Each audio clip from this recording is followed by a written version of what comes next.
అసలు artificial intelligence అంటే just మనం యూజ్ చేసే చాట్ జీపీటీ అయినో లేకపోతే జెమినీ అయినో లేకపోతే మనం ఇంకేదైనా ఎడిటింగ్ కానీ స్క్రిప్ట్ రైటింగ్ కానీ ఇంకేదైనా మన వర్క్స్ ని ఫాస్ట్ గా చేసుకునే దానికి యూజ్ చేసే ఏఐ టూల్స్ మాత్రమే కాదు. అసలు ఆర్టిఫిషియల్ ఇంటెలిజెన్స్ అంటే ఏంట్రా అంటే artificial intelligence is a powerful mind humanity has ever built. అంటే ఇప్పటి వరకు మనిషి ద్వారా క్రియేట్ చేయబడిన అంటే సృష్టించిన దానిలో అన్నిటికన్నా పవర్ఫుల్ థింగ్ ఈ ఆర్టిఫిషియల్ ఇంటెలిజెన్స్ అనేసి అయితే మనం ఖచ్చితంగా చెప్పుకో.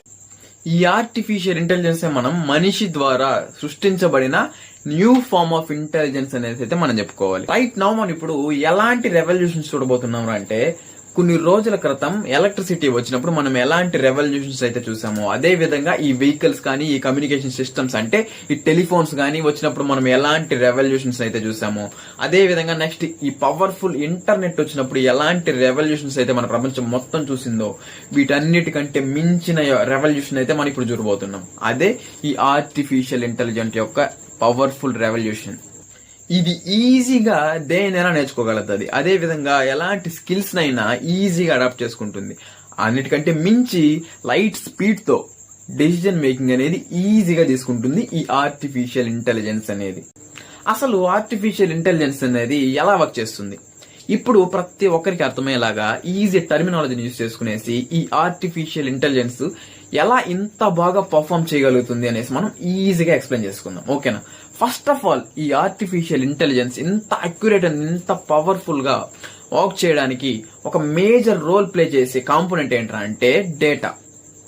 మనం ఇచ్చే డేటాతోనే ఈ ఆర్టిఫిషియల్ ఇంటెలిజెన్స్ అనేది ఇంత అక్యురేట్ అండ్ పవర్ఫుల్ గా వర్క్ చేయగలుగుతుంది. ఓకేనా? మనం ఎంత డేటా అయితే ఇస్తామో అంత బాగా ఇది పర్ఫామ్ చేయగలదు. ఓకేనా? మనం ఇచ్చే డేటా ఇది ఫ్యూయల్ లాగా యూజ్ చేసుకుంటుందని చెప్పొచ్చు. ఓకేనా? సెకండ్ కాంపోనెంట్ ఏంట్రా అంటే సెకండ్ స్టెప్ వచ్చేసి మనం ఇచ్చే డేటాని ప్రాసెస్ చేయడానికి లాజిక్స్ ని నెక్స్ట్ ఆల్గరిథమ్స్ ని యూజ్ చేసుకుంటుంది. అది దాని బ్రెయిన్ లాగా అనమాట. ఓకేనా? థర్డ్ కాంపోనెంట్ వచ్చేసి సూపర్ కంప్యూటర్స్. అంతే కదా? ఎప్పుడైతే దీనికి హై క్వాలిటీ నెట్ ప్రొవైడ్ చేసి నెక్స్ట్ సూపర్ కంప్యూటర్స్ ప్రొవైడ్ చేస్తామో అప్పుడు మాత్రమే మనకు కావాల్సిన అవుట్పుట్స్ ని ఈజీ అండ్ అక్యురేట్ గా మనకి ఆర్టిఫిషియల్ ఇంటెలిజెన్స్ అనేది ప్రొవైడ్ చేస్తుంది. ఓకేనా? ఫస్ట్ నుంచి స్టెప్ బై స్టెప్ చెప్పేస్తాను చూడండి. ఫస్ట్ మనం ఇచ్చే డేటాని ఇది ఫ్యూయల్ లాగా యూజ్ చేసుకునేసి నెక్స్ట్ దాన్ని ప్రాసెస్ చేయడానికి ఈ లాజిక్స్ ని ఆల్గరిథమ్స్ యూజ్ చేసుకుంటుంది. నెక్స్ట్ దీన్నంతా యూజ్ చేసి నెక్స్ట్ ఈ సూపర్ కంప్యూటర్స్ ని మేజర్ గా యూజ్ చేసుకునేసి మనకి కావాల్సిన అవుట్పుట్ ని ఈజీగా ఈ ఆర్టిఫిషియల్ ఇంటెలిజెన్స్ అనేది ప్రొవైడ్ చేస్తుంది. ఓకే, మనకి లేని చాలా బెస్ట్ క్వాలిటీస్ ఈ ఆర్టిఫిషియల్ ఇంటెలిజెన్స్ లో మనం చూడొచ్చు. దాంట్లో ఫస్ట్ వన్ ఏంట్రా అంటే రెస్ట్ తీసుకోవడం. అసలు ఈ ఆర్టిఫిషియల్ ఇంటెలిజెన్స్ అనేది రెస్ట్ తీసుకోవడం అనేది దానికి తెలియదు. ఎప్పుడు ఎంత వర్క్ అన్నా ఇవ్వు అసలు స్ట్రెస్ గానీ బోర్ గానీ అసలు ఏమి ఫీల్ అవ్వకుండా అది ఈజీగా చేస్తుంది. మనం చూడండి ఏదైనా ఒక 3 to 4 hours కొంచెం ఫోకస్ చేసి మనం ఏదైనా వర్క్ చేస్తాం, దానికి పైన ఆ వర్క్ మళ్ళీ చేయలేం. ఓకేనా? ఖచ్చితంగా మనకు బోర్ ఫీల్ అవుతుంది. మళ్ళీ మనం ఏదో ఒక రెస్ట్ తీసుకొనేసో ఏదో ఒక చిన్న గేమ్ ఆడో ఇలాంటి ఏదో ఒకటి చేసో మళ్ళీ మనం నార్మల్ గా అయితే చేయగలుగుతాం. కానీ ఈ ఆర్టిఫిషియల్ ఇంటెలిజెన్స్ అనేది అలా కాదు. ఓకేనా? ఎంత వర్క్ ఇచ్చినా ఈజీగా చేసుకుంటూ వెళ్ళిపోతుంది. నెక్స్ట్ అదే విధంగా ఇంకొక మేజర్ అండ్ ఇంపార్టెంట్ థింగ్ ఏంటంటే artificial intelligence the multiple decisions ని అట్ ఏ టైం అనేది తీసుకుంటుంది. మనం సింగిల్ డెసిజన్ తీసుకునే లోపల ఇది కొన్ని మిలియన్ల కొద్ది డెసిజన్లు ఈజీగా తీసుకునేసి ప్రాసెస్ చేసుకునేసి మనకు అవుట్పుట్ అనేది ఈజీగా ఇచ్చే. అండ్ ఈ ఆర్టిఫిషియల్ ఇంటెలిజెన్స్ గురించి ఆలోచించినప్పుడు నాకు వచ్చే ఒక థాట్ ఏంటంటే ఈ ఆర్టిఫిషియల్ ఇంటెలిజెన్స్ అనేది ఎలాంటి జాబ్స్ ని రీప్లేస్ చెయ్యదు. కానీ ఎవడైతే ఈ ఆర్టిఫిషియల్ ఇంటెలిజెన్స్ యూజ్ చేసుకునేసి వర్క్ చేస్తాడో ఎవడైతే ఆర్టిఫిషియల్ ఇంటెలిజెన్స్ యూజ్ చేయకుండా వర్క్ చేస్తున్నాడో వాడి జాబ్ ని ఖచ్చితంగా రీప్లేస్ చేస్తాడు.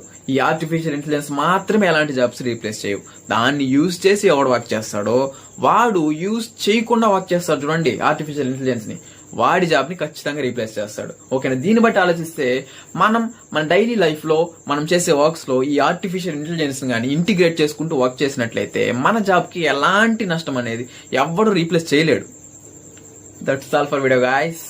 వీడియో నచ్చినట్టయితే లైక్ చేయండి, షేర్ చేయండి. ఇలాంటి మరెన్నో interesting and mind blowing videos ఇంకా మన ఛానల్లో వస్తూనే ఉండబోతున్నాయి. అంతవరకు మీరు stay tuned for further videos.